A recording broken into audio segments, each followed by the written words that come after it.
Where to find the measure your heart rate setting or feature on your Poco X6 Pro phone here with Hyper OS. Same for the Poco X6. Let's do it.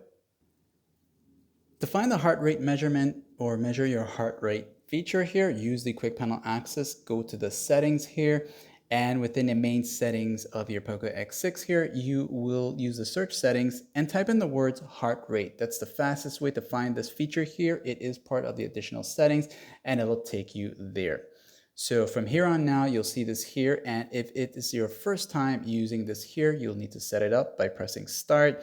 And of course, you'll need to allow it permission here. And then once this is like that here, you'll use your fingerprint to start the heart rate scan. Okay, so just go ahead and cover that up and just wait for that. Just keep it steady. Try not to move too much. You'll wait for the countdown. There's a countdown right there.